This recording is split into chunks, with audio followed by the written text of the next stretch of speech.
boy, the Battle of the Blues rarely disappoints. I mean, last year was a little disappointing for a couple of games, but usually there are close games, but you absolutely love it when there's a buzzer beater. This building, the Dean E. Smith Center, has seen its share of buzzer beaters in this game, but I'm sure this is one of the latest in this that's going to go towards the top of the list because Seth Trimble getting the game-winning shot in his senior year. Yeah, I mean, I feel blessed, right? I think people say they feel #blessed. I mean, to be able to witness this kind of thing in person, right, Chris, we've been covering these teams 5 years for me, 6 years for you. You know, I was at the one where, you know, Coach K, when he got knocked off, and Cameron, I was at the Final Four as well. But this one, to me, I had not seen one with an ending quite like this. Yeah. I mean, obviously there's the Caleb Love shot, and you go back through the history of the rivalry, you know, the Austin Rivers shot here, and now Seth Trimble's shot enters that conversation, and that's what makes this stuff, you can't script it, you know? This is the guy who stays in the NIL era, and it's something that may, in a lot of ways, never quite happen again. A guy who stays for 4 years, a guy of Seth Trimble's caliber, to hit the shot in a game that was supposed to be about the true freshman, Caleb Wilson versus Cameron Boozer. In a lot of ways it was until the final seconds. Yeah, before we get into what actually happened in the game, I will say that another part that kind of maybe rivals this game was the month before I came to WRAL. I was in Winston-Salem, and I was at the game here where Trey Jones, it's Trey Jones. I get him and his brother mixed up. Yeah. It's Tyus and Trey. Trey Jones gets the last-second free throw, and then, of course, he misses the free throw to go off the edge, and then Wendell Moore puts it back in to give Duke the win in overtime, and they were down most of that game to come back and stun Carolina in overtime, which was a very interesting ending there. These two endings for those two games we just mentioned for last night, and then also for the Trey Jones one, two of the best endings ever for this. This was a very interesting game for me, though, just watching it, because Duke had control most of this game, having the lead for literally 37 minutes and 39 seconds. But just like in the game that they lost versus Texas Tech, they had this double-digit lead that they just couldn't keep up. And then Carolina keeps creeping back. Duke has only lost 2 games this year by a total of 4 points. They are 5 points away from being undefeated this year, but they've lost now the same way for the second time, and now you have to wonder if this is going to start to become a trend for the Blue Devils when they lose games. Look, you go back to the Final Four last year versus Houston, it was kind of a slow and painful death, and it was the same thing in the Texas Tech game. This one wasn't really that. I mean, the game didn't get tied until 128. It seemed UNC kept getting it within 6. They kind of couldn't, to Duke's credit, they kept keeping it at 6, and it just seemed like UNC was never going to break through. And it took a 3 by Derek Dixon and another 3 by Henry Vasar to tie the game with 128 to go. So I guess you just got to give credit where credit is due. UNC hit the clutch shots in this game. Absolutely. And Duke has a chance to answer, and they get it to Cameron Boozer, who was an absolute physical force in the second half. The first half, UNC really slowed him down, right? He gets the 2 fouls. He's not very aggressive offensively, and it's Caleb Wilson who's stealing the show and looking like the guy that should maybe drafted ahead of Cameron Boozer in the lottery. But Boozer was excellent in the second half. He misses that shot, and UNC didn't even draw it up for Trimble, right? Like, that's what they said after the game. And great improvisation from the rookie, Derek Dixon.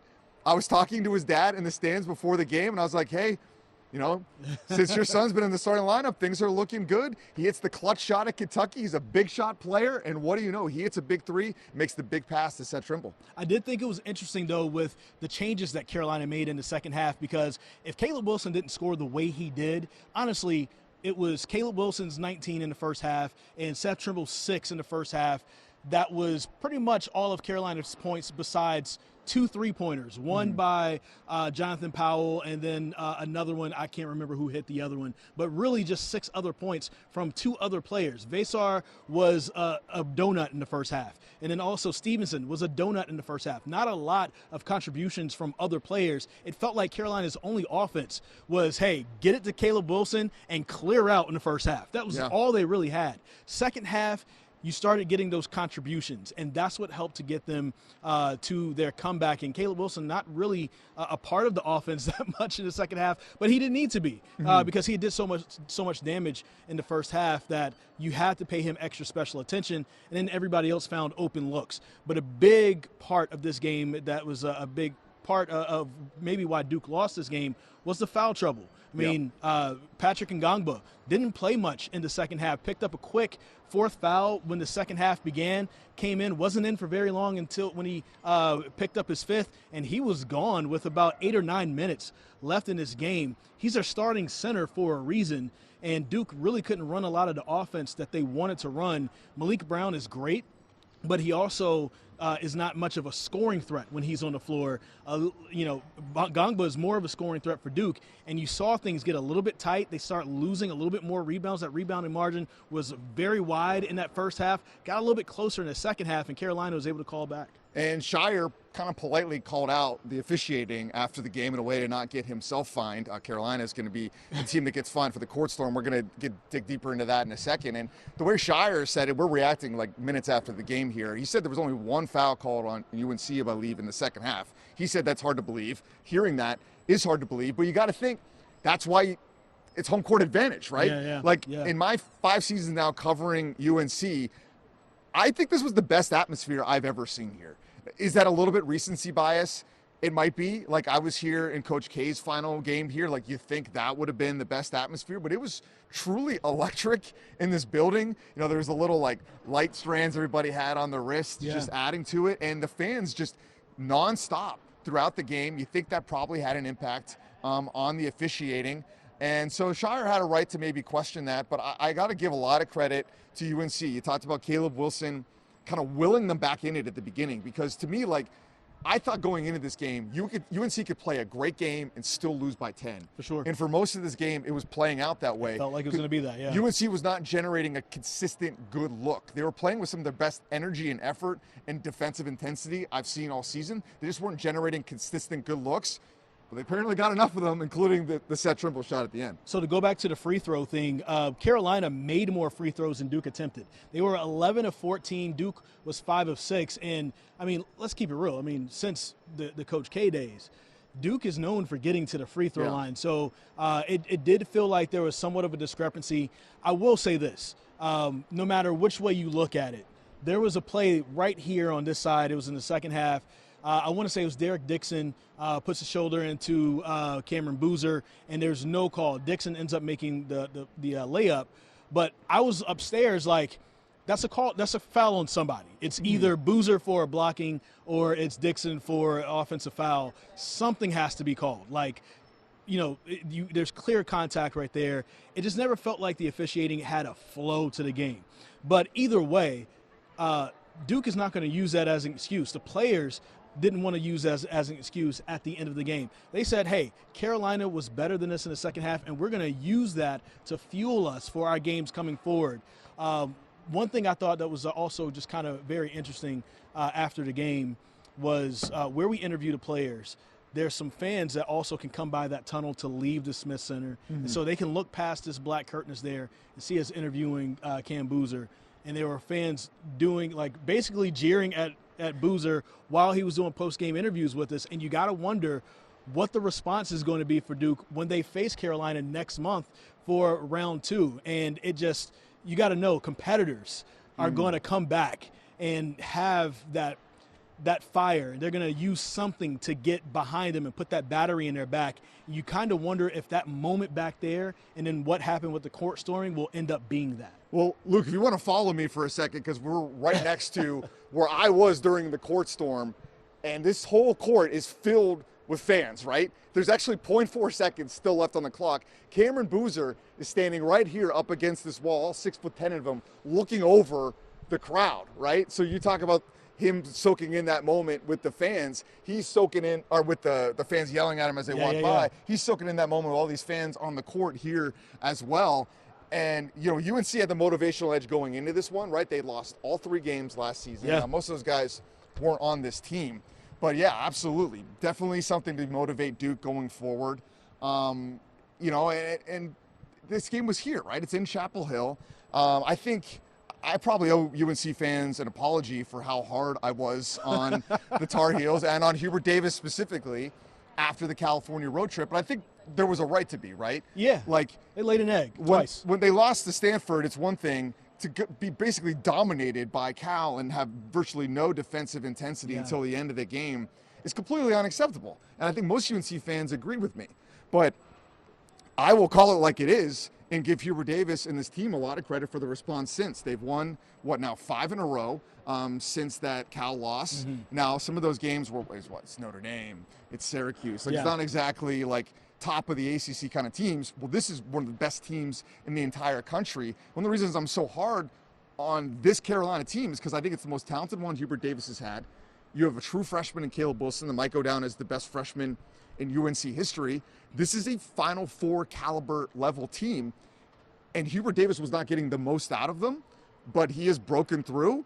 And I think that's a credit to Hubert. I think that's a credit to the players. It's clearly a credit to Caleb Wilson and his leadership, because you talked about it. He willed them back into the game in the first half. And again, I think we got to get into Seth Trimble a little bit too, like his leadership hitting the big shot. Well, before we do that, just a quick question. If this wasn't Duke, though, do they come back in this game? So, they showed what they can do versus their rival, but if this is any other big-time team, Arizona, Michigan, any other team like that that's ranked highly like that, are they able to come back? And is it just because it's Duke? But yes, we have to talk about Seth Trimble because he is the hero for the Tar Heels. He's the villain for the Blue Devils. And you know that everybody's going to be hanging out over at Ben & Jerry's on Franklin Street. He owns it, and it's just going to be a great place. But what a story for him, because this guy didn't know his role on the team 2 years ago, goes in the transfer portal, has to get talked out of it, returns back to the school, and is finally able to have his moment. Scary moment in December where he broke his arm in a weird practice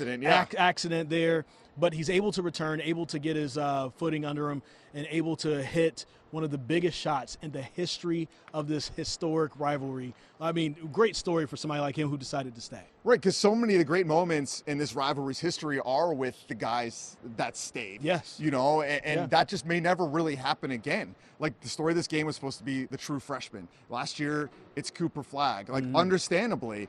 And it's just hard to imagine a guy staying. But I guess that's where, the name on the front of the jersey still matters. The tradition still matters. Like, we're talking about renovating the Smith Center or starting a new one. UNC has this incredible tradition that is still worth something. As much as so many guys want to go to the highest bidder, like, I do talk to parents on this roster that have told me, one parent in specific told me when they were talking with GM Jim Tanner in their negotiation, money didn't even come up for them.